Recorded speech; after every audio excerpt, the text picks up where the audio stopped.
अस्सलाम वालेकुम नाज़रीन सामीन, कैसे मिजाज हैं आपके सबके। मेरी तरफ से सबको प्यार मोहब्बत और दुआओं भरा सलाम कबूल हो। आज फिर मेरे साथ मौजूद हैं कश्मीरी साहब, मुग़ल कश्मीरी साहब, जो नाजरीन के नाम से बड़े मशहूर हैं, और उनके साथ मंसूर जर साहब। आज ज़रा हल्की फुल्की हंसी मजाक शुगल और इससे भरपूर गुफ्तगू उनसे हुई है, आपकी नज़र करता हूँ। तो चलते हैं दोनों की जानब, देखते हैं क्या क्या गप हो रही है उनके साथ, और चाय के फ़ायदे ज़रा सुने आप इनसे। क्या की चाह तो सर रियाज में कोड़ी चाह है ना, ये बंदे जिसे जानने से वह शुक्र हुआ वो ख़त्म हो जाता है सामने सामने। अच्छा। फिर पता कि लोग होते हैं मीठा पीते हैं, आरा खान जाती हैं, ख़त्म हो जाती हैं सामने सामने, पत्ती इतना देर रखते हैं, ये बंदे को मतलब शुक्र नहीं होती, अच्छी होती है, अच्छा बेहतरीन है माशाल्लाह। मीठे महंगे हैं, हर शाय महंगी है, ज़रा पत्ती तक दाम करनी है, पत्ती भी चाह पीनी है, पत्ती ली चाह सामने सामने।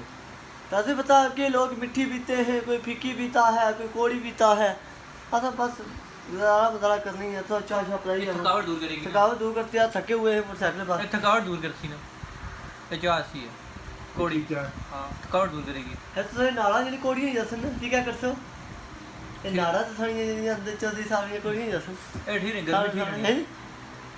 आगे जाने से ठंडी चीज़ें खाते हैं और सामने जेंटिस को नहीं भैया ज्यादा क्या खाने वाला अच्छा है? ज़्यादा ऐसे ही है, पकौड़े खाते हैं, चाय पीते बिरयानी हैं, खाते हैं। बिरयानी खाते हैं गर्म, बस बस ऐसा चलिए ना। टुला नहीं खाते। नहीं अक्सर शामी खाते हैं जब होटल पर जाते हैं ना, सब तो ज्यादा ये जराई ज्यादा मुफ्ता मारते हैं या यही है, खाते हैं बस बिरयानी खाते हैं। बिरयानी ज़्यादा तमड़ के ऊपर जे चढ़ता है ना, ये पकाता है सामने सामने, तमड़ा भैया कंधा भैया चढ़ जाना है सामने सामने।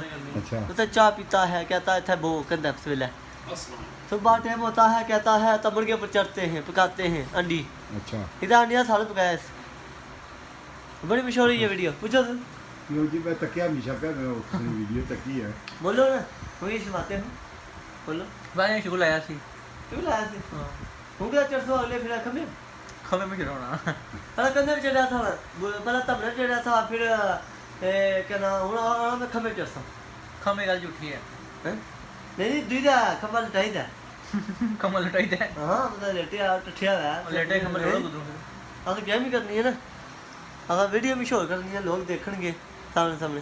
तो असले हुंडे ने क्या सोचा है, हुंडे ने क्या सोचा है आपने देवेंगे या टरकाएंगे हैं, उंडा लभी जाती ना कद लपसी कोई दिहाड़ा दसो पक्का, कोई ऐसा कि ना लिखी तो दिया। हाँ लिखिया दियो ना, ज़्यादा तो कोई पता नहीं था, कोई बंदा आता है विच किन जाता है सामने सामने, आता फिर दिहाड़ी ज़्यादा पेट्रोल सारते हैं, फिर आते हैं, फिर जाते हैं, पेट्रोल इतना महंगा है, गरीब बंदा को तो फिर है ये तो सब मेहरबानी कर सो, तो दुकाना पास आया तो असले बहुत बड़े फैन हो सामने सामने। हाँ ऐसा और कुछ नहीं जाते ना, मीरपुर जाते हैं ना, कोटली जाते हैं ना, पिंडी जाते हैं ना, शहीद कलर जाते हैं ये कलर सीधा सामने सामने तो नहीं जाते, जेल में नहीं जाते, दिने नहीं जाते, आपकी खातिर ऐसा अपना इलाका के छोड़ा हाँ। सामने सामने, जहाँ पे मोटरसाइकिल अच्छे मिलते हैं, काफ़ी दुनिया आती है सामने सामने, जहाँ पे एजेंसी भी बहुत बड़ी एजेंसी है माशाल्लाह, डडियाल के मुकाम पर। हाँ एजेंसी का क्या नाम था ना अभी भी वही है, नहीं अमजद ट्रेडर्स। अमजद ट्रेडर्स कि ना शोर बजाया मोटरसाइकिल ने ट्र ट्र लाई है सामने सामने, अमजद ट्रेडर्स ट्रेंडर्स एजेंसी है डडियाल के मुकाम पर, बहुत बड़ी अच्छी एजेंसी है, जहाँ पे ये काफ़ी माशाल्लाह उंडे बिकते हैं, वो 70 है, बहुत अच्छी बिकतियाँ हैं, काफ़ी लोग आते हैं जिन्हों को बने को पैसा है, वो ठीक ठाक माशाल्लाह के लेते हैं, बढ़िया गड्डियाँ 54 लाखां मोटरसाइकिल 2 लाखां के 3 लाखां के, हर किस्म के रेट होता है। तो पता है पहले 50,000 का मोटरसाइकिल होता था, 70 उंडा 1 लाख का होता था, हूँ मतलब 2-2 लाख हो गया सामने सामने, दिहाड़ा रेट बढ़ता है, इसलिए ऐसा कहते हैं फटाफट कढ़ाई ना वो चंगा है, ऐसा लेट कढ़ाएंगे फिर और चीज़ बढ़ती है सामने सामने जी। वीडियो अच्छी लगी, जंगल में रहता हूँ, कार्टू पे सोता हूँ, जब तेरी याद आती है डडियाल शहर में आ जाते हैं, मोटरसाइकिल ले लेते हैं अमजी साहब को सामने सामने। दो पुत्र वीडियो अच्छी लगी, 2 पत्थर मगाड़ी ने केड़े हाल दसा, इस किस्म से माड़ी ने एक कुगी उड्डी दवाना जोड़ा जी, ओहो जिंदर मेड़ियाँ तो पबियाँ तो बोला जी सामने सामने। माशाल्लाह जी गर्मी बहुत काफ़ी है, अमजी साहब ने माशाल्लाह AC लगाया, जहाँ पे एजेंसी में ठंडा माशाल्लाह एजेंसी ठंडी है, सामने सामने जर्सी ठड़ी है जर्सी मोटरसाइकिल नहीं जर्सी ठड़ी है माशाल्लाह जर्सी ही होनी है, जर्सी भी होनी है सामने सामने। जहाँ पे माशाल्लाह से पता बाहर इतना परास है, गर्मी है, बंदा सोच भी नहीं सकता। ये एसी ना लोगों से वैसे परास बहुत ज़्यादा अंदर होता है, बाहर निकलते धूप लगती है, अंदर जाते हैं परास होता है। हम मर चुके हैं, ये बिजली भी नहीं देते, परास है, मच्छर खा जाता है दरेड़ के, हाँ बिल भी ज़्यादा गिनते हैं, बिजली भी नहीं देते। मैं बताना चाहता हूँ ये बिजली भी दें तो रात के ज़रा चक्खड़ आता है, आवाज़ चुलती है, बिजली गिन जाते हैं सामने सामने से पता। हमारी मोटरों नहीं चलतियाँ, मतलब है नलके भी से पता इतने दूर जाते हैं, गडवे चुक चुक के दूर आते हैं, खूब पानी भर के आते हैं गडवे चुक के। यार बिजली हो गया मतलब है पानी का निज़ाम चलता है, फ्रिज भी नहीं चलता। अगर कुर्बानियाँ आ गई ना, कुर्बानी वास्ते ज़्यादा कुर्बानियाँ गोश्त ख़राब हो जाएंगे, उल्ली लग जाएगी, ख़राब हो जाएंगे। जब बिजली होगी तो मतलब है हम बिच रखेंगे तो खावांगे।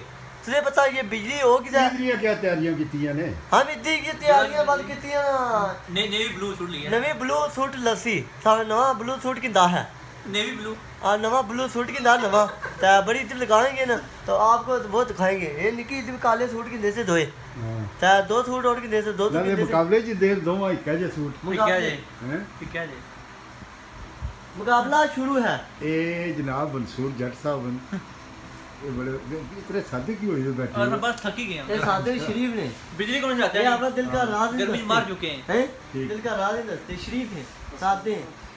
आज वालेकुम अस्सलाम वालेकुम